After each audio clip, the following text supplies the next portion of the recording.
Samantha Chian, your host with Spirit of Nevada. This episode is brought to you by the Richard Harris Law Firm, helping families and injured victims throughout Nevada for over 40 years. Hope you enjoy the show.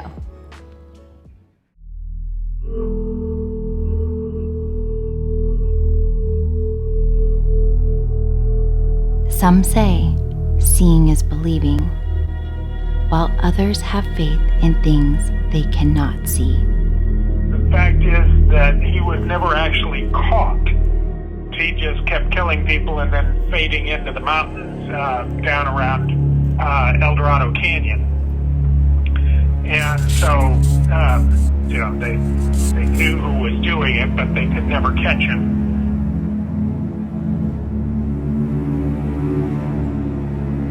"22 murders, all pointed to one man, Kehoe."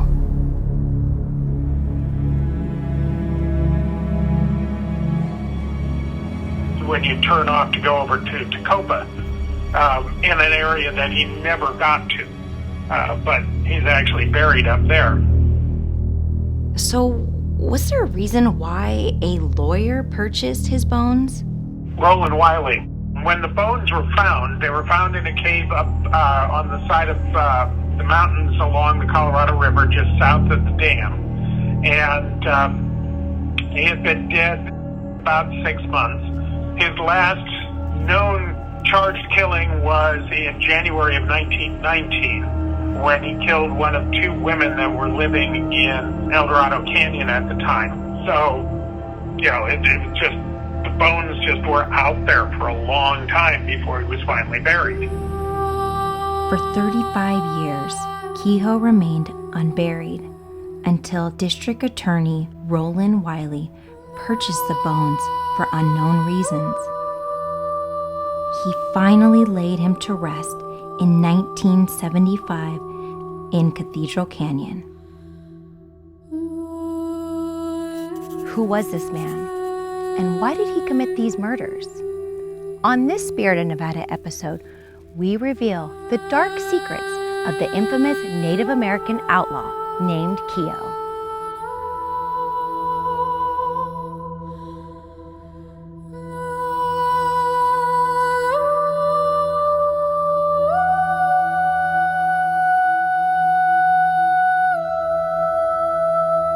As I look off into the distance, my mind starts to imagine what life was like back then.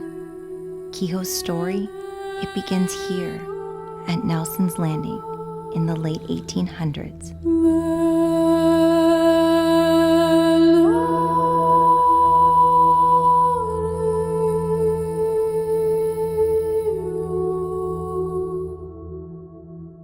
I collected stuff from him for years before I even bought this place. Got packets of this stuff. Got pictures of him on the wall and all that thing.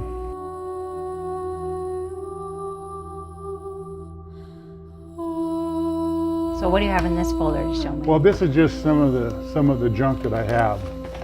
So these are mostly old newspaper clippings from the past. These are the different names of him when they first starting out with this one and this one and this one until he got his right names. But see, the first clippings are from 1910, and they're just numbers of different clippings over the years that I collected, all the way to when they found his body in 1940. Who found his body? There are two prospectors out here, and they found him about 2 miles below Willow Beach on the Nevada side, up in a cave about a half mile up from the water. And so, but it just shows all of the different stories ever written about him. Some of them good and some of them bad, and it just tells about all the different people that he had killed over the years and stuff like that. Do we know a lot about the people that he was accused of killing? Well, yeah. If you get into there, my mind's kind of vague now, but the first people he kills is the watchman that's down by the river for the Goldbug Mill, and then he kills a woodcutter, Woodworth, up in the McCullough Range, and from there it's about every few months they find somebody else that's killed. They know that Queho is doing a lot of these killings because as a young boy, he had broke his leg, compound fractured his leg, and the miners set his leg the best they could, but it never healed right. So one foot kind of toed out a little bit. So the footprints walking away from the scene of the crime put it on him. That's how they could actually point their finger at who was doing the killings right off the bat, and that's why he got accused of so many. Because he had such a tough life even to begin with, like when his mom died right away when he was born, and then his dad, they called him a half-breed, but they didn't really know who his dad was, and not to mention his foot. Do you think that because of all those things, he was kind of already lost in his own mind as he was doing these, committing these murders? One of the men in the posse had a hard time believing that he was doing the killings at first. And he's in the posse that chased him right after he killed Ma Douglas. And he was pretty well convinced that he had done quite a few of those murders. Maybe not all of them, but quite a few of them were pretty obvious. So based on all these articles and all your research you've done, what is the most fascinating thing about him? That he basically eluded posses that were chasing him for years. And the reward went up to $3,000 for him. That's a lot at the time. Yeah, a lot of money. Because he was getting paid $2 when he worked at the mine, correct? Yeah, he only made a couple bucks a day. And I have a payroll when he's on the payroll here at the mine, when he's just a kid in 1890. He's probably a young teenager at that time.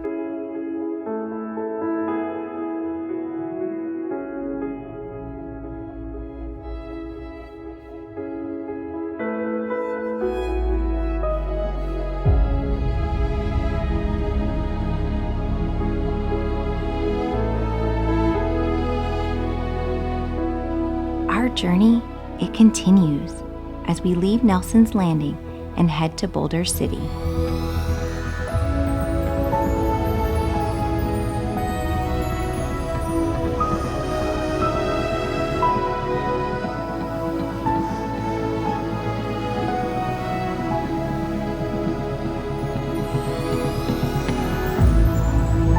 Have you ever wondered who they are?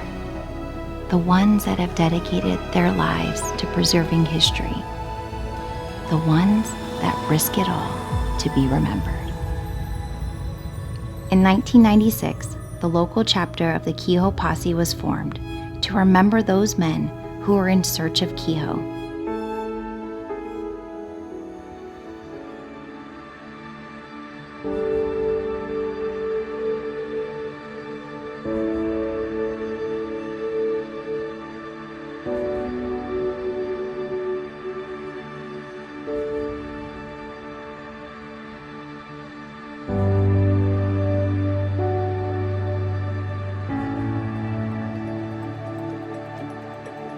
During my research, I had read that a Boulder City judge by the name of Nelson issued a court order preventing the sale of Kehoe's bones until a positive identification was made. So I went straight to the courthouse, hoping that somebody could shed some light into this subject.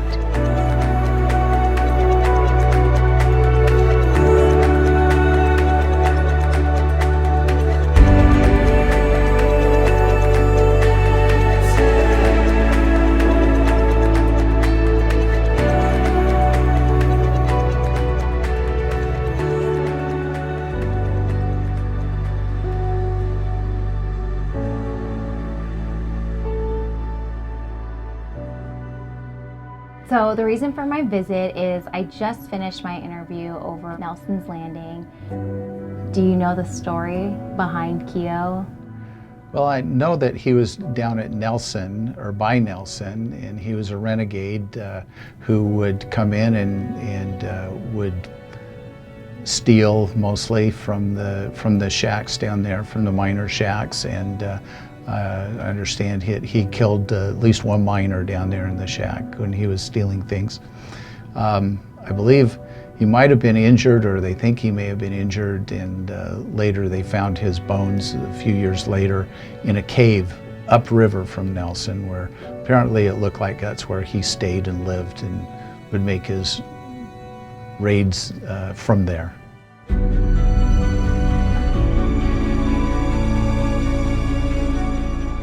It's just so interesting how there's so many conflicting articles on not only the Indians, but where they went and what tribe they were associated with. And so it's just, that's why we're doing this episode, is just to find out really who they were, where they came from, and why they did the things they did.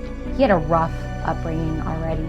And then there was conflicting stories about whether he did commit certain murders or if he was just the person that everyone blamed. They could never catch him. With his disability, he still could get away. It's because I think he knew the lay of the land. He did, Yeah. and he adapted. Yeah. It's fascinating, the whole story. Yeah.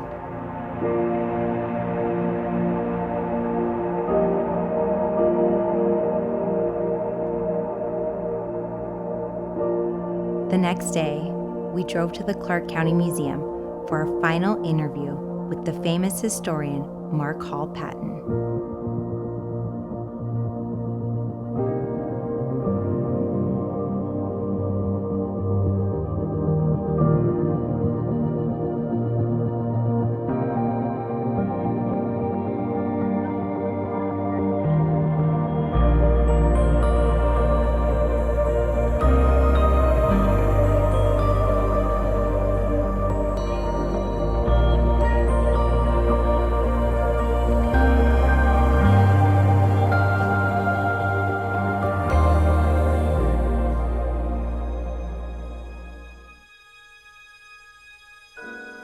In 1905, Las Vegas gets created.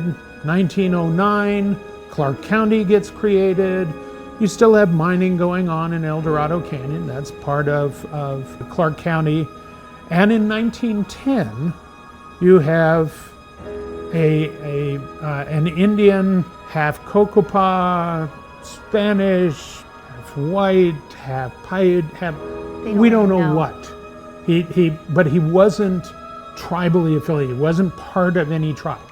His mother had not been allowed into whichever tribal group she was related to, that we don't know. Because his mother passed right after she gave birth. No. No. Oh, that's interesting. Yeah, Because well, a lot and, of the articles say yeah, I know, otherwise. but you got to be really careful, because the little bit that we know is when he was growing up with his mother, he didn't grow up in any tribal group, so he's not being raised by wolves. Yeah. So somebody's raising him. Yeah. He killed in 1910, 1911, and 1919 that we know of, and probably a few other times in that time period. But he wasn't found until 1940, February or so of 1940. How do you think that he died? Oh, probably got bit by a snake, either that or, tainted food. Those are the two most likely things. You get bit by something or you get some kind of bad food. When they found him, he had stuff he had stolen from the dam site in his cave. So he had been active, he had been going, and the dam, had been, the construction of the dam had been going until 35. So he had been active there. He wasn't shot, because there was no sign of that. Nobody had been after him. The last posse had gone out in 1935. They would send a posse after him when there was a sighting that somebody would report. It's one of these things where, yes, he was out there.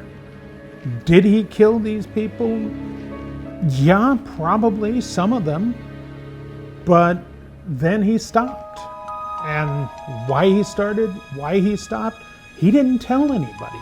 Thank you for sharing this story with me, because through my research and interviewing people, I hear all sorts of things, and then I start to believe that, wow, this is what, I thought in my head, okay, his mom passed away, when he gave birth, right? And so my idea in my head, I'm thinking, okay, so he doesn't have his dad, he doesn't have his mom, he's living all by himself. kids probably made fun of him because of his foot, right? He had a club foot, and so I'm thinking, oh my goodness, no wonder, he was probably already lost in his head when he committed these murders. And then I sit down with you and you say, oh yeah, his mom didn't die at birth, his mom was raising him. He wasn't associated with anybody in particular, but it wasn't like he was by himself, like I led to believe this whole time during this investigation. So it's very interesting to hear, how this all evolved and how the story just tends to twist as time goes on. Oh yeah, So and this one really badly. Yeah, perfect.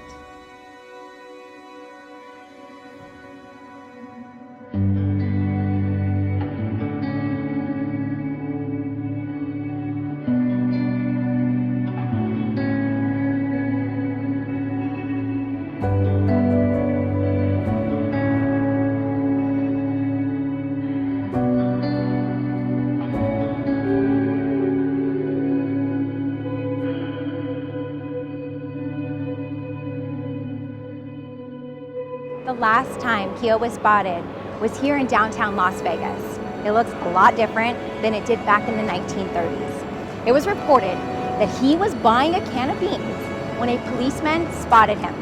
And by the time he went back, he was nowhere to be found.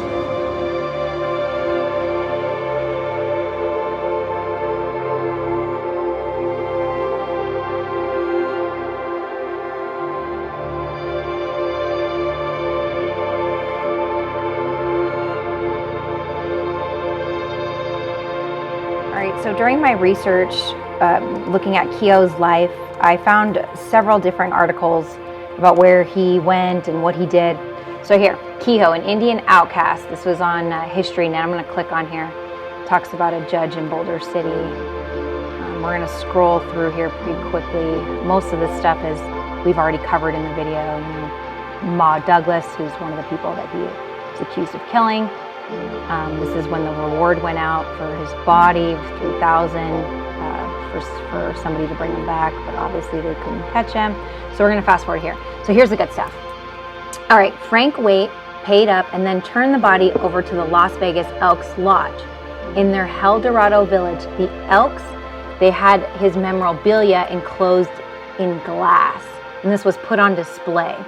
Over the next few years, the mummy became a great attraction at the annual El Dorado celebration. Kehoe even rode in the back of a convertible in one parade. So this is just one article to show that he was at the Elks Lodge. We originally thought Kehoe's bones were at the Elks Lodge in Boulder City, but it turns out he was showcased at the Las Vegas location. A few blocks down the street lies the downtown Palm Mortuary, which is where his bones were stored until they were sold to the Las Vegas Elks Lodge.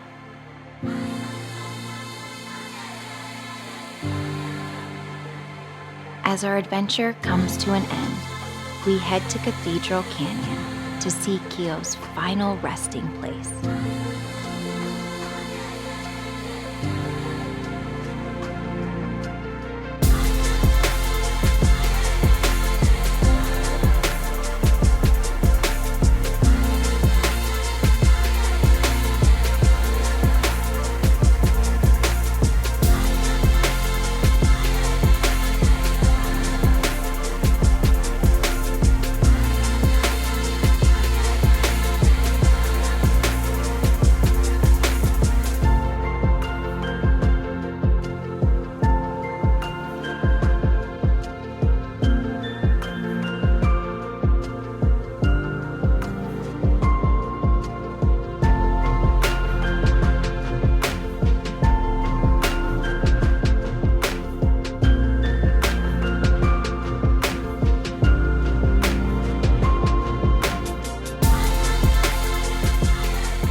I never thought my life would lead me here, chasing after history and looking for the truth.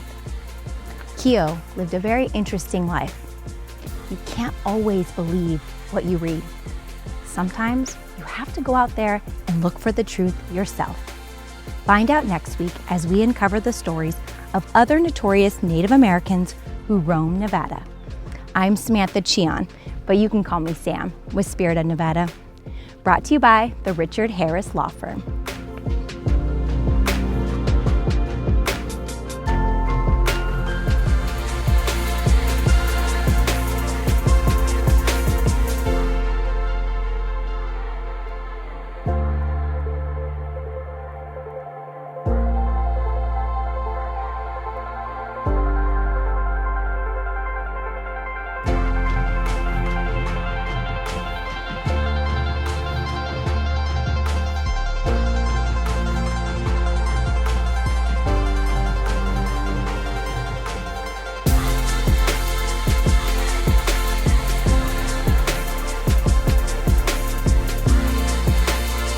I wear my sunglasses inside.